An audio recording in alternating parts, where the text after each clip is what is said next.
Emergono nuovi particolari dopo la richiesta di arresto che ha generato il terremoto politico che ieri ha colpito il centro-destra con quel presunto comitato d'affari occulto, così lo definisce la Procura di Palermo, con l'ex presidente della regione Totò Cuffaro, adesso numero uno della Democrazia Cristiana, che avrebbe insieme a Saverio Romano e Carmelo Pace, il primo deputato di Noi Moderati, il secondo parlamentare regionale, gestito una vera e propria rete di clientele, di posti di potere, appalti, tangenti e assunzioni, con la presunta consegna di tracce a coloro che dovevano sostenere prove concorsuali.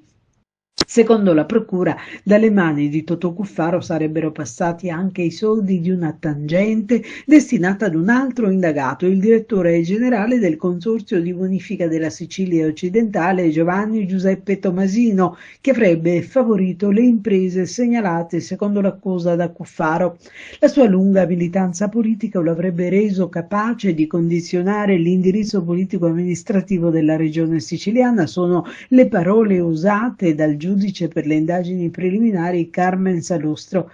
Le indagini, come detto, già ieri coinvolgono in tutto 18 indagati. Tra le imprese sostenute da un'azione politica in loro favore sarebbero state quelle dell'imprenditore Alessandro Vetro di Favara, che per gli inquirenti avrebbe versato soldi a Tomasino e in un'occasione li avrebbe consegnati a Cuffaro e al capogruppo della DC Carmelo Pace, che, sostiene la procura, esercitavano influenza per aver accordato sostegno e appoggio anche politicamente.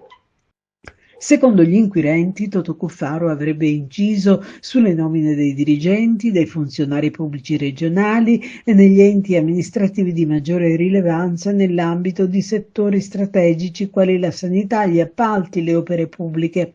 Le vicende sotto inchiesta riguardano l'appalto per le pulizie all'ASP di Siracusa, il concorso per 15 posti di operatore sociosanitario al Trauma Center dell'ospedale Villa Sofia di Palermo e gli appalti del Consorzio di Bonifica della Sicilia Occidentale, che dipende dalla regione siciliana. Dichiarano tutti estraneità ai fatti e fiducia nella magistratura, e in particolare Carmelo Pace ha comunicato in via cautelativa di essersi subito dimesso dalla commissione di inchiesta e vigilanza sul fenomeno della mafia e della corruzione in Sicilia di cui è componente. E tensioni si sono registrate all'ARS dopo la notizia dell'inchiesta, con la richiesta di arresto. I deputati regionali di PD, Movimento 5 Stelle, hanno abbandonato l'aula e durissima è stata la reazione di Ismaele Lavardera di Controcorrente. Ha detto: non ci può essere spazio per l'attesa di un verdetto, deve immediatamente intervenire il presidente della regione mettendo alla porta la Democrazia Cristiana e togliendola dalla sua giunta. Non è immaginabile, dice Lavardera, che continuino a governare l'isola con questi presupposti. E poi conclude: per questa ragione ho già chiesto a tutta l'opposizione di presentare insieme una mozione urgente di sfiducia. E così conclude il leader di Controcorrente.